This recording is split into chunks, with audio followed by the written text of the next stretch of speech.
Hello friends, welcome to our channel खिचिक्स बायो। आज पढ़ेंगे why do you fall ill का पार्ट वन कंप्लीट है, जिसमें देखे थे हेल्थ क्या है, हेल्थ उसके बाद डिसीज़ देखे थे, डिसीज़ के टाइप्स देखे थे, कितने टाइप ऑफ डिसीज़ होते हैं। तो इसमें देखेंगे हम लोग difference between acute disease and chronic disease. तो स्टार्ट करते हैं आज का lecture.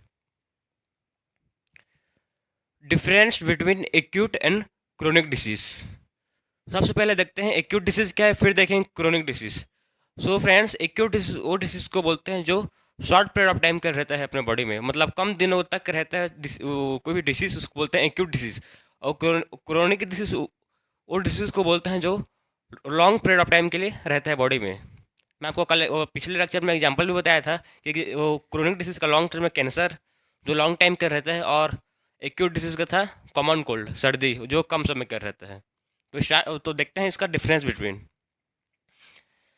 They are short and duration disease. क्या है? They are short duration disease. ये शॉर्ट ड्यूरेशन डिसीज है जो कम समय के लिए रहता है। ठीक। They are long lasting disease. ये लॉन्ग लास्टिंग डिसीज से ये लंबे समय तक रहता है। सेकंड पॉइंट है patient recovers completely after cure. इसमें पेशेंट का होता है पूरी तरह से ठीक हो जाता है। किसमें? एक्यूट डिसीज में पूरी तरह से कम्प्लीटली। इसमें क्रोनिक डिसीज में patient does not recover completely. इसमें पेशेंट मतलब पूरी तरह से ठीक नहीं हो पाता, क्योंकि बहुत लॉन्ग पीरियड है और इसमें टाइम भी लगता है, तो पूरा उसको इम्यून सिस्टम पूरा वीक हो जाता है। अब थर्ड पॉइंट है there is no loss of weight और feeling of tiredness. Acute disease है, उसमें ना ही मतलब कुछ 5-6 दिन के लिए कुछ में लॉस होता है वेट का, ना ही कुछ वो ठीक होने के बाद वो टायर्डनेस लगता है। लेकिन जो क्रोनिक डिसीज है उसमें there is often loss of weight. इसमें लॉस ऑफ मतलब इसमें वजन भी घटता है और फीलिंग ऑफ टायर्डनेस, इसमें टायर्डनेस भी लगता है। आपको मान लो पूरे मतलब कम से कम 1 साल तक बीमार रहोगे, फिर उसके बाद अचानक मतलब ठीक होगे, तो आपको टायर्डनेस तो रहेगा ही, आपको वेट भी लॉस होगा ही।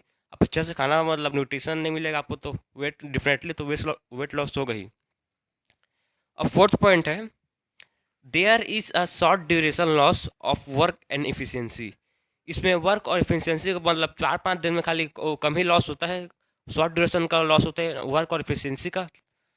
और क्रोनिक डिसीज में there is a prolonged loss of work and efficiency.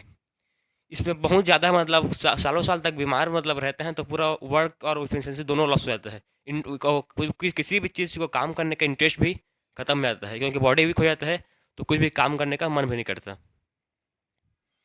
आप मान लो 1 साल तक आप बेड में सोए हुए, आप अचानक आपको बोलेंगे कुछ काम करने का, तो आपको टायर्डनेस लगेगा ही, आप तो कुछ करने का मन नहीं लगेगा, क्योंकि आप पूरा मतलब सोच के आप पूरा आदत हो गया है आपका। तो इस टाइप का है। एग्जाम्पल है एक्यूट डिसीज़ का। पहला एग्जाम्पल है टाइफाइड एंड सेकेंड है जॉन्डिस। ये टाइफाइड और जॉन्डिस मतलब वो जॉन्डिस मतलब शॉर्ट टाइम के लिए हम लोग बॉडी में रहता है, वो मैक्सिमम 1 वीक के लिए रहता है, उसके बाद ये हो जाता है, एंटीबायोटिक लेते हैं फिर छोड़ देता है। और एक जो क्रोनिक डिसीज है, जैसे कि एग्जांपल एलिफेंटियासिस एंड अस्थमा, ये बहुत ही सीरियस है दोनों मतलब वो डिसीज़। एलिफेंटियासिस मतलब आपने अपने गांव में मतलब वो हाथी पाव का वो टेबलेट आपने खाया होगा, मैं भी खाता हूँ, मतलब 1 साल में एक बार आते हैं डॉक्टर लोग ऑर्डर देते हैं। ये हाथी पाव होता है जिसमें जिसमें पैर बहुत बड़ा बड़ा फूल जाता है, उसी को बोलते हैं एलिफेंटियासिस। ये बहुत ही रेयर होता है, लेकिन बहुत मतलब रेयर होता है इंडिया में। और अस्थमा, अस्थमा आजकल पॉपुलर है, सांस लेने की बीमारी, इसमें सांस की लेने की तकलीफ होती है उस। ठीक। तो ये बहुत मतलब एलिफेंटियासिस ये और अस्थमा ये बहुत ही लॉन्ग टाइम का है, लॉन्ग लास्टिंग डिसीज है एज़ कम्पेयर टू टाइफाइड और जॉन्डिस। ये शॉर्ट ड्यूरेशन है, इसमें ज़्यादा लॉस नहीं होता, उसमें ज़्यादा टाइम के लिए रहता है। तो एक्यूट डिसीज और क्रोनिक डिसीज वो कंप्लीट हो गया। देखते हैं next causes of disease. Causes of disease, दो टाइप के कॉसेस होते हैं डिसीज़ के। पहला है इमीडिएट एंड सेकंड है कंट्रीब्यूटरी। इमीडिएट कॉज उसको बोलते हैं जो इमीडिएट कॉज कर देता है बॉडी में, मतलब तुरंत कॉज हो जाता है, हम लोग इन्फेक्ट हो जाता है बॉडी हम लोग का। और सेकंड है कंट्रीब्यूटरी कॉज, जो कंट्रीब्यूटरी वर्ड का आप समझिए कंट्रीब्यूट, ये कंट्रीब्यूट कराता है डिसीज़ कॉज करने में, हेल्प करता है। ठीक। ये सेकेंडरी फैक्टर है और ये इमीडिएट कॉज प्राइमरी फैक्टर है। अब सबसे पहले देखेंगे इमीडिएट कॉज। इमीडिएट कॉज क्या है, फिर उसके बाद देखेंगे contributory cause. Immediate cause, the organism that enter our body and causes disease is called immediate cause.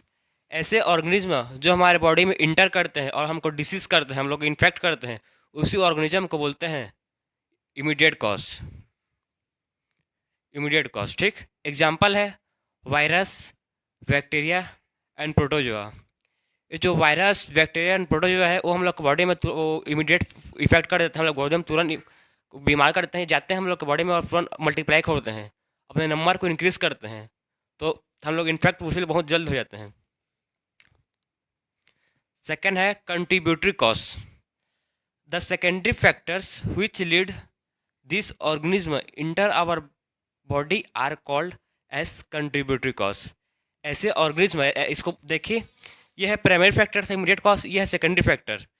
ये क्या करते हैं, ऐसे ऑर्गेनिज्म को लीड कराते हैं जिससे हमें डिसीज कॉज हो, उस वैसे ऑर्गेनिज्म को बोलते हैं कंट्रीब्यूटरी कॉज। एक कंट्रीब्यूट कर रहे हैं कि हम लोग को डिसीज कॉज हो, लीड करा रहे हैं। देखिए, lead this organism to enter, ऐसे लीड करा रहे हैं ऑर्गेनिज्म को कि हम लोग बॉडी में इंटर करें और हमको डिसीज कॉज करें, वैसे बोलते हैं कंट्रीब्यूटरी कॉज। इसका एग्जाम्पल देखिए, फॉर एग्जाम्पल डर्टी वाटर, गंदा पानी से आपको डिसीज कॉज होगा, डेफिनेटली हो। तो फिर कंटेमिनेटेड फूड, मतलब खराब फूड खाओगे तो भी मतलब डिसीज कॉज होगा।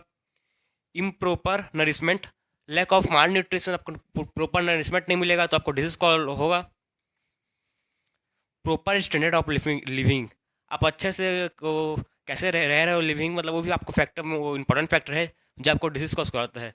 तो सिंपल है, immediate and contributive cause. Immediate मतलब ऐसे ऑर्गेनिज्म जो हमको डिसीज कॉज करते हैं, इमीडिएट कर देते हैं, जैसे कि virus, bacteria, protozoa. And contributive cause मतलब जो कंट्रीब्यूट करते हैं, जो हेल्प करते हैं, जो हम लोग के बॉडी में लीड करते हैं ऑर्गेनिज्म को लेके आने में, उसको बोलते हैं कंट्रीब्यूटिव कॉज। इसका एग्जाम्पल है dirty water, contaminated food and proper nourishment and proper standard of living. तो हमने कंप्लीट कर दिया, डिफरेंस बिटवीन एक्यूट डिसीज देख लिया और क्रोनिक डिसीज, इसमें भी कॉजेस ऑफ डिसीज भी देख लिया। तो अब मिलते हैं नेक्स्ट लेक्चर में।